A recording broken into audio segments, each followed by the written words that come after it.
Hello everyone, good morning for you. Tô aqui de volta, voltei para as nossas aulas de inglês e hoje a gente vai entrar em uma nova unidade, mas antes eu queria só relembrar onde foi que a gente parou. Nós paramos lá nas profissões, vocês lembram? Professions. Só que agora nós vamos entrar em um novo assunto que são os animals. Animals quer dizer animais, tá bom? E antes disso, eu queria só relembrar sobre algumas profissões, fazendo a seguinte pergunta para vocês em inglês. What do you want to be? Que quer dizer o que você quer ser. Muita gente quer ser professor, doutor, artista, cientista, astronauta, bombeiro, tem várias profissões. E para cada uma delas a gente aprendeu como elas se pronunciam e como elas são em inglês, né? Por exemplo, singer, que é cantor. Então, se eu quero ser um cantor, eu vou responder assim: I want to be a singer. Eu quero ser um cantor. Lembrando que eu sempre vou deixar aqui no vídeo a forma escrita para a gente não se perder, tá? Então, se eu pergunto, what do you want to be? O que você quer ser? Você vai responder sempre dessa forma. I want to be a singer. Ou então, I want to be a doctor. Ou I want to be a teacher. Sempre a gente vai usar essa estrutura, essa primeira frase, para dizer o que a gente quer ser, né, quando crescer. É só para revisar mesmo, para a gente relembrar o que a gente já fez. E agora vamos para um novo assunto.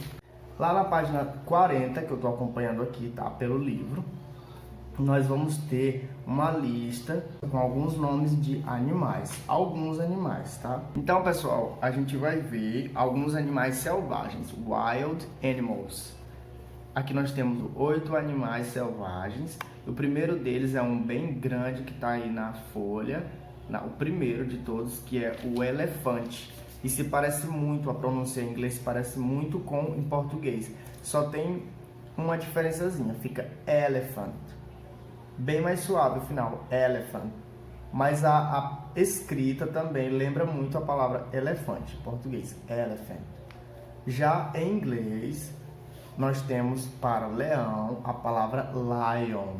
Esse é muito fácil, muita gente conhece, lion. Então, pessoal, em inglês, hipopótamo se pronuncia hippo. Hippo, tá? Girafa se pronuncia giraffe. Giraffe. E o próximo animal selvagem é o crocodilo. Crocodilo se pronuncia crocodile. Crocodile. Vocês podem observar que a maioria das palavras elas são bem parecidas com o nosso português, só vai mudar mesmo a pronúncia.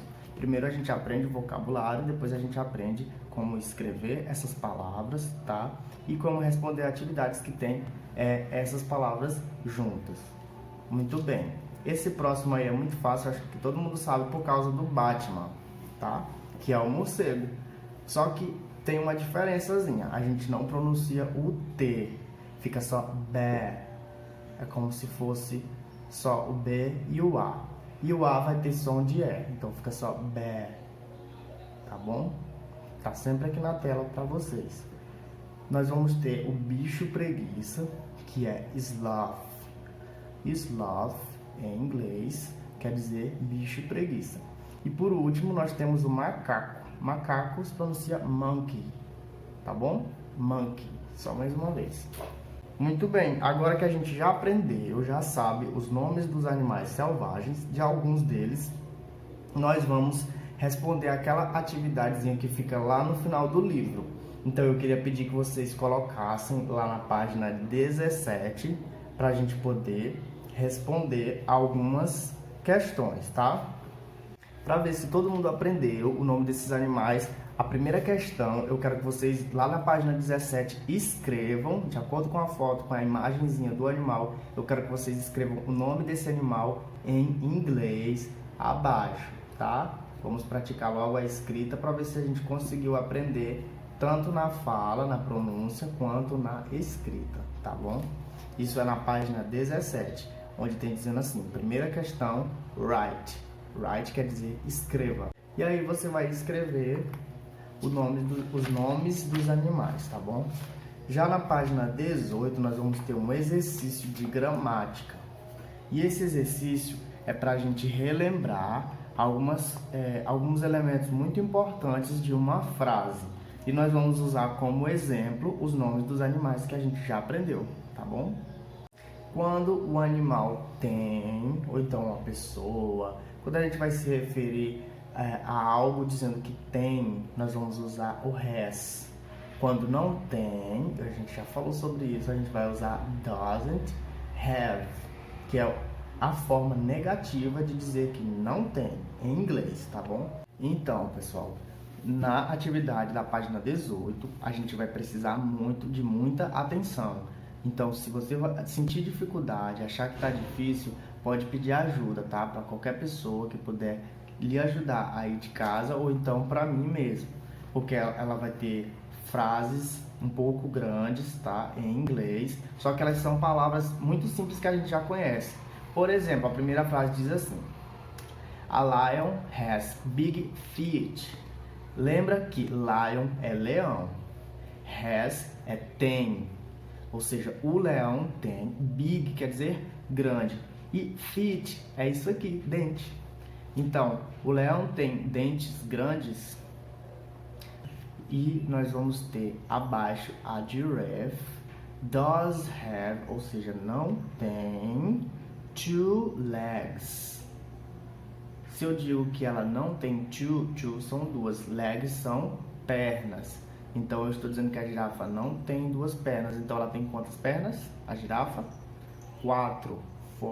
E a resposta diz assim, ao lado, na primeira linha, diz assim, they have, ela tem 4 legs, 4 pernas. E abaixo tem dizendo, they don't have arms, ela não tem braços, tá bom? É só pra gente entender a estrutura, essas palavrinhas que é o they have, they don't have.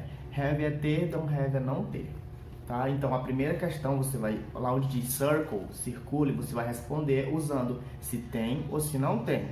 Lembrando que na questão tem assim, has, que é essa palavra que está aparecendo aí, tem uma barrinha e tem doesn't have. Ou seja, não tem. Aí você vai utilizar só uma das duas. Não pode circular as duas. Você vai circular só quando for verdade. Ou seja, quando ela tiver, você vai botar o has. Quando ela não tiver, você vai colocar o doesn't have. Aí, a primeira questão eu vou fazer com vocês, que diz: a hippo, o hipopótamo, has, ou então doesn't have hands. Ou seja, o hipopótamo não tem mãos. Porque o hipopótamo tem o quê? Patas. Então a gente vai circular o doesn't have, porque ele não tem mãos. E embaixo nós vamos riscar o has, a segunda linha. Ele tem, it has, ele tem 4 legs, ele tem 4 patas. E assim você vai responder a segunda e a terceira, só circulando o que ele tiver ou o que ele não tiver, tá bom? E por último nós vamos responder a de número 2, que diz complete, ou seja, complete. Na de número 2, nós vamos ter só duas alternativas, né? Duas opções de resposta. A monkey, o macaco, aí tem um espacinho, arms. O macaco tem braços? Tem ou não tem? Tem. Se ele tem, você vai completar colocando o has. Então você completa aí preenchendo o botão do has. Já na de baixo, que diz assim, it, aí um espaço. Lembrando que se pronuncia mais como se fosse um E, então é it, tá bom? It, espaço, espaço, small ears. Nesses dois espaços vocês vão colocar doesn't have. Por quê? Porque diz small ears. Small quer dizer pequeno. Ears quer dizer orelha. É muito fácil. Se o macaco tem orelha grande, então a gente não coloca o has. Se o macaco tem a orelha pequena, a gente coloca o doesn't have. Olhando por essa foto aí, vocês acham que esse macaco tem a orelha pequena? Não, porque ele tem a orelha grande. Então a gente vai colocar doesn't have, porque está dizendo que ele não tem small ears. Ou seja, ele não tem orelhas pequenas. E assim a gente respondeu a primeira e a segunda. Da mesma forma, nós vamos ler a segunda alternativa, tá? Da segunda questão, e vamos responder também, dizendo se tem ou se não tem.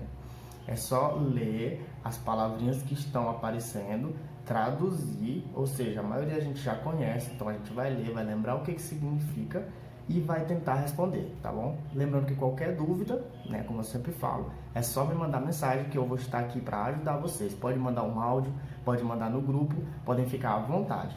Por hoje eu vou passar só essas 2 páginas, então como é um pouquinho difícil, eu não vou passar muita coisa, mas na próxima aula a gente vai fazer um pouco mais, tá? Até a próxima aula, bye bye!